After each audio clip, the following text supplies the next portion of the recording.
Testemunhos para a Igreja, volume 4, capítulo 37. Ministros do Evangelho. Irmão A, foi-me mostrado que você não está preparado para trabalhar com êxito no ministério. Por algum tempo o sucesso acompanhou seus esforços, mas embora isso devesse tê-lo inspirado a maior zelo e dedicação, o efeito foi o oposto. A percepção da bondade de Deus devia tê-lo levado a continuar a trabalhar com humildade e desconfiar do eu.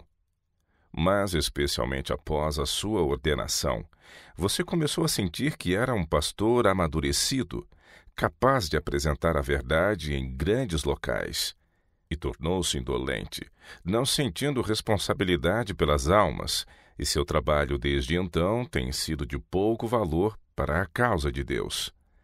Possuindo força física, você não percebe que é responsável pelo uso que faz dela, como o homem de recursos é pelo uso do seu dinheiro.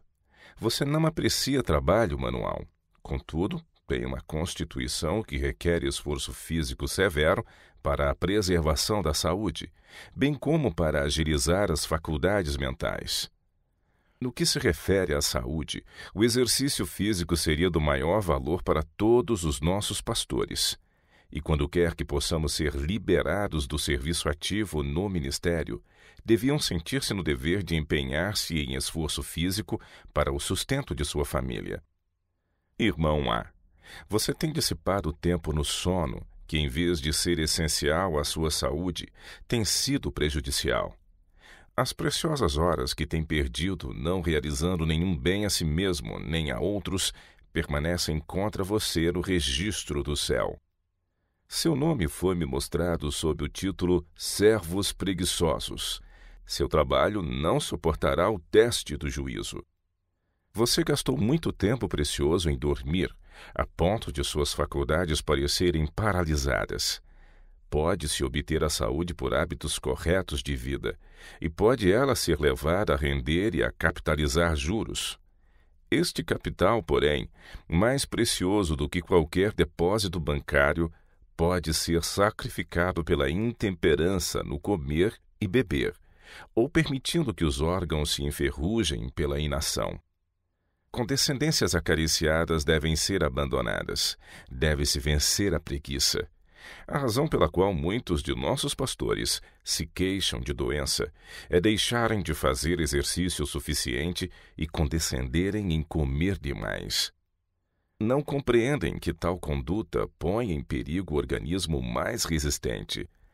Os que, como você, são de temperamento moroso, devem comer muito moderadamente e não evitar sobrecargas físicas. Muitos de nossos pastores estão cavando suas sepulturas com os dentes. Em se responsabilizando pelo fardo colocado sobre os órgãos digestivos, o físico sofre e é imposto ao cérebro um pesado ônus. Pois toda ofensa cometida contra as leis da saúde requer do transgressor o pagamento da penalidade em seu próprio corpo. Quando não empenhado ativamente em pregar, o apóstolo Paulo trabalhava em seu ofício como fabricante de tendas. Ele foi obrigado a fazer isto pelo fato de ter aceitado uma verdade impopular. Antes de aceitar o cristianismo, havia ocupado uma posição elevada e não dependia de seu trabalho para se manter.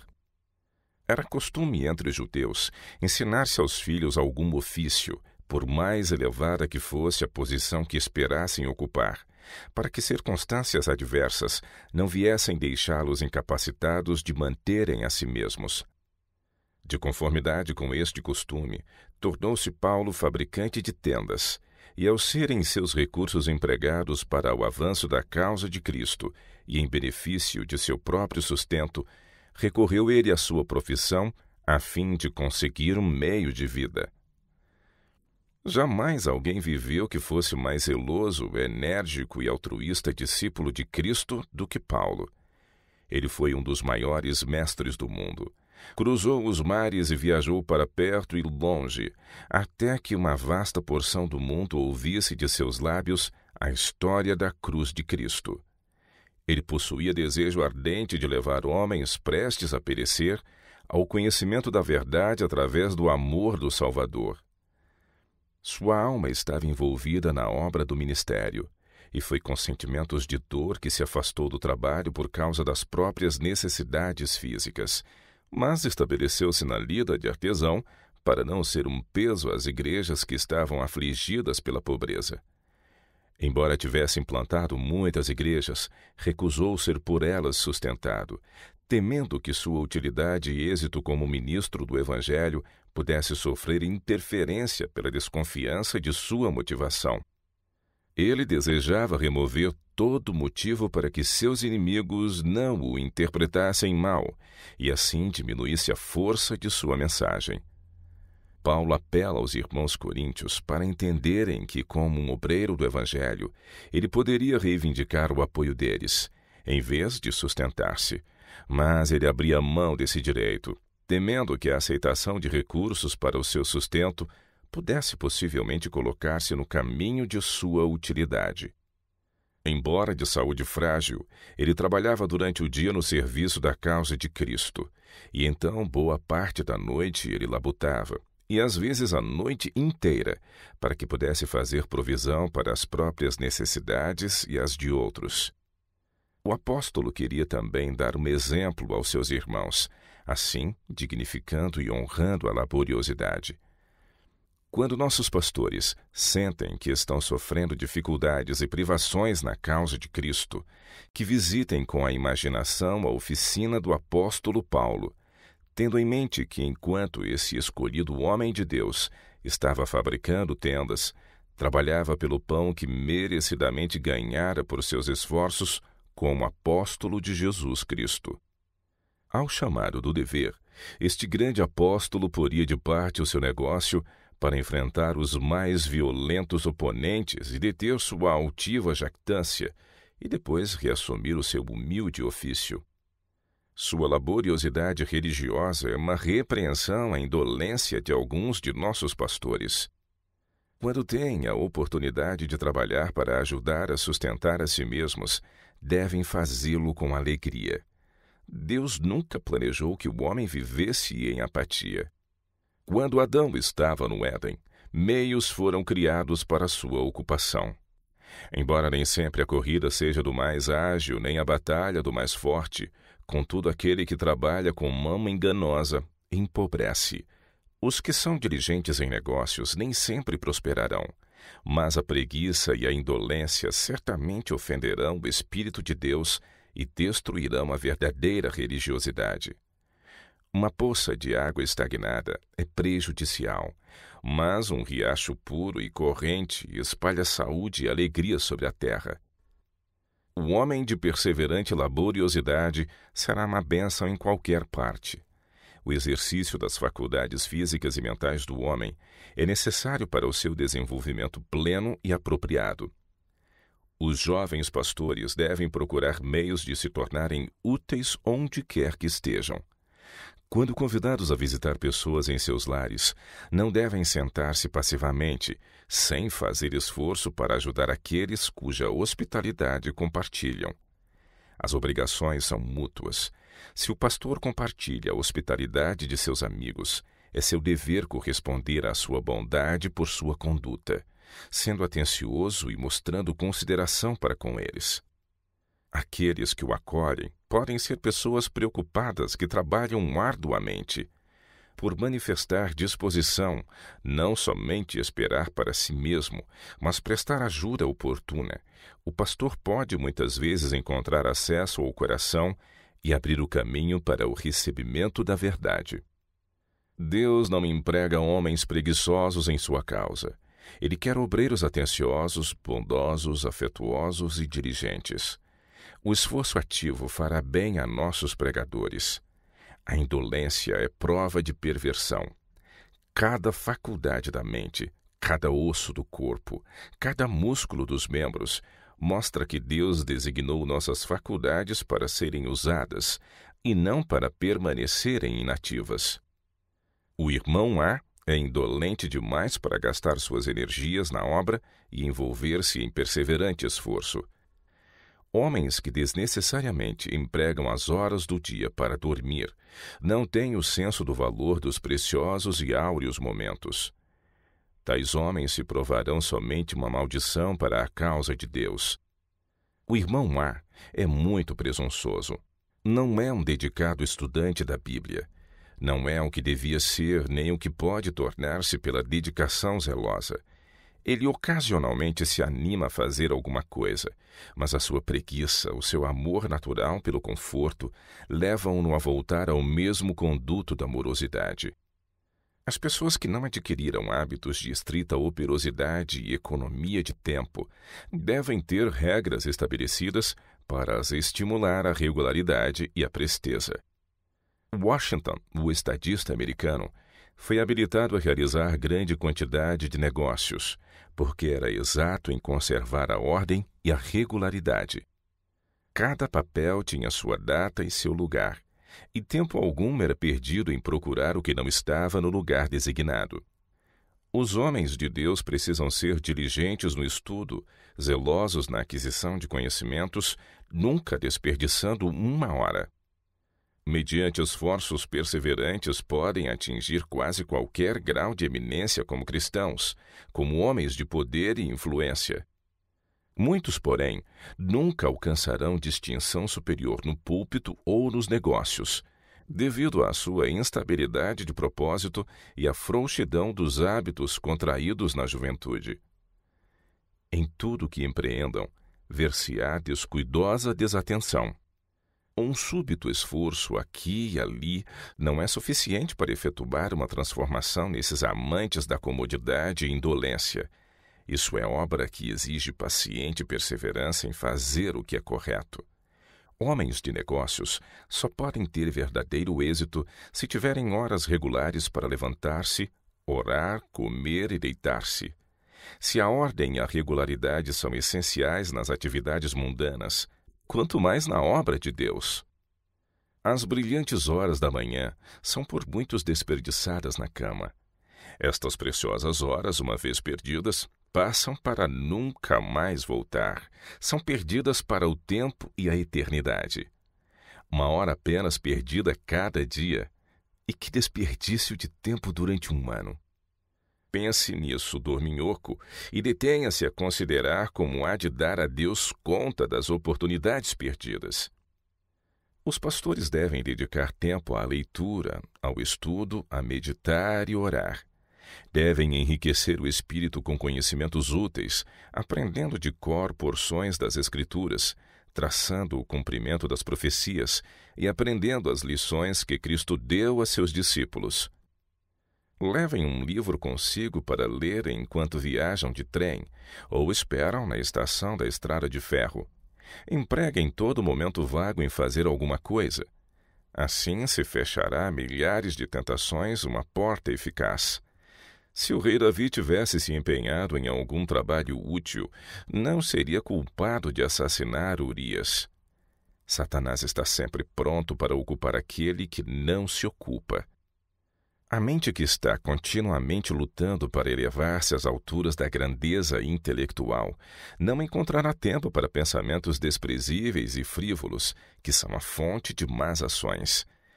Há homens de boa habilidade entre nós que, com apropriado cultivo, poderiam tornar-se eminentemente úteis. Contudo, não apreciam o esforço físico e, deixando de ver o crime de negligenciar pôr no melhor uso as faculdades com que foram dotados pelo Criador, acomodam-se em seu conforto, permanecendo com a mente inculta. Muito poucos, porém, estão travando o conhecimento com a mente de Deus. Dos servos negligentes, Deus inquirirá: que fizeste com os talentos que te dei? Muitos naquele dia serão encontrados que, havendo recebido um talento, embrulharam-no num lenço e o esconderam no solo. Esses servos inúteis serão lançados nas trevas exteriores, enquanto os que colocaram seus talentos com os cambistas e os duplicaram receberão o elogio: bem está, bom e fiel servo. Sobre o pouco foste fiel, sobre muito te colocarei. Entra no gozo do teu Senhor. Mateus capítulo 25, verso 23. Ao se terem de confiar responsabilidades a um indivíduo, não se indague se ele é eloquente ou rico, mas se é honesto, fiel e trabalhador, pois sejam quais forem suas realizações, sem estas qualidades, ele se acha inteiramente inabilitado para qualquer cargo de confiança. Muitos que começaram a vida com boas perspectivas deixam de alcançar êxito por lhes faltar a operosidade. Jovens que habitualmente se misturam com pequenos grupos que se juntam nos armazéns ou nas ruas, sempre envolvidos em argumentações ou mexericos, jamais se desenvolverão a assimetria de homens de entendimento. Incessante diligência efetuará pelo homem o que nada mais pode efetuar. Os que nunca se contentam, se não tiverem a percepção de que estão crescendo cada dia, realmente tornarão a vida um sucesso. Muitos têm fracassado de maneira significativa onde poderiam haver tido sucesso. Não sentiram a responsabilidade da obra. Têm levado as coisas tão comodamente, como se tivessem um milênio em que trabalhar pela salvação das almas. Por causa dessa falta de dedicação e zelo, poucos teriam a impressão de que realmente falavam sério. A causa de Deus não tem tanta necessidade de pregadores como de obreiros diligentes e perseverantes para o Mestre. Só Deus pode medir a capacidade da mente humana. Não era seu desígnio que o homem permanecesse na ignorância, mas que se aproveitasse de todas as vantagens de um intelecto esclarecido e culto. Todos devem sentir que sobre si repousa a obrigação de atingir as alturas da grandeza intelectual. Conquanto ninguém deva ficar ensoberbecido pelos conhecimentos que haja adquirido, é privilégio de todos desfrutar a satisfação de saber que, com cada passo adiante, tornam-se mais capazes de honrar e glorificar a Deus. Eles podem beber de uma fonte inesgotável, a fonte de toda sabedoria e conhecimento. Havendo entrado na escola de Cristo, o estudante está preparado a se empenhar na perseguição do saber, sem experimentar a vertigem das alturas que está galgando. Ao prosseguir de verdade em verdade, obtendo uma visão mais clara e luminosa das maravilhosas leis da ciência e da natureza, enleva-se ante as surpreendentes manifestações do amor de Deus para com o homem. Vê com um olhar inteligente a perfeição, o conhecimento e a sabedoria de Deus, estendendo-se para além até ao infinito. À medida que sua mente se amplia e expande, puras correntes de luz se lhe projetam na alma. Quanto mais bebe da fonte do conhecimento, tanto mais pura e feliz sua contemplação da infinitude de Deus, e maior seu anseio de sabedoria suficiente para compreender as coisas profundas do Senhor. Cultura mental é o que, como povo, precisamos, e temos de ter para satisfazer as exigências do tempo. Pobreza, origem humilde e ambiente desfavorável não precisam impedir o cultivo da mente. As faculdades mentais têm de ser mantidas sob o controle da vontade, não se permitindo que a mente vagueie ou fique distraída por uma variedade de assuntos ao mesmo tempo, sem se aprofundar em nenhum. Dificuldades são encontradas em todos os estudos. Nunca, porém, parem por causa de desânimo. Examinem, estudem e orem. Enfrentem varonil e vigorosamente cada dificuldade. Chamem em socorro o poder da vontade e a graça da paciência, e então cavem mais diligentemente, até que a gema da verdade se mostre à sua frente, límpida e linda, tanto mais preciosa por causa das dificuldades envolvidas em sua busca. Não fiquem, então, a demorar-se sempre nesse único ponto, nele concentrando todas as energias da mente, para ele chamando insistentemente a atenção dos outros, mas tomem outro assunto, examinando-o atentamente. Assim, mistério após mistério se desdobrará a sua compreensão. Por esse procedimento, 2 valiosas vitórias serão ganhas. Não só terão assegurado úteis conhecimentos, mas o exercício da mente aumentou a força e poder mentais. A chave encontrada para descobrir um mistério pode desenvolver outras preciosas gemas de conhecimento ainda escondidas. Muitos de nossos pastores só podem apresentar ao povo alguns sermões doutrinários. O mesmo esforço e aplicação que os familiarizou com esses pontos os habilitaria a adquirir conhecimento de outros. As profecias e outros assuntos doutrinários devem ser plenamente compreendidos por todos os pastores. Mas alguns que têm estado a pregar durante anos ficam satisfeitos de se limitar a uns poucos assuntos, sendo demasiadamente indolentes para estudar as Escrituras com diligência e oração, a fim de se tornarem gigantes na compreensão das doutrinas bíblicas e das lições práticas de Cristo. A mente de todos deve ser enriquecida com o conhecimento das verdades da Palavra de Deus, a fim de que possam achar-se preparados, em qualquer momento que lhes seja requerido, a apresentar do tesouro coisas novas e velhas. Há mentes que têm sido prejudicadas e atrofiadas por falta de zelo e de esforço diligente e árduo. Chegou o tempo em que Deus diz: avancem e cultivem as aptidões que lhes dei. No mundo, multiplicam-se erros e fábulas. Novidades em formas de dramas sensacionais estão continuamente surgindo para absorver a mente, e a abundância de teorias absurdas que destroem o progresso moral e espiritual. A causa de Deus necessita de homens de intelecto, homens que pensem, homens bem versados nas Escrituras, para enfrentar a volumante onda de oposição. Não devemos sancionar a arrogância, a estreiteza de espírito e as incoerências, embora se lançam sobre elas as vestes de professa piedade. Os que possuem no coração o poder santificador da verdade hão de exercer uma influência persuasiva. Sabendo que os defensores do erro não podem criar nem destruir a verdade, eles se podem manter calmos e ponderados. Não é suficiente que nossos pastores tenham conhecimento superficial da verdade. Assuntos tratados por homens que perverteram suas faculdades concedidas por Deus para lançarem por terra a verdade estão constantemente surgindo para a investigação. A intolerância deve ser deixada de lado. Os enganos satânicos desta época precisam ser clara e inteligentemente enfrentados com a espada do Espírito, que é a Palavra de Deus.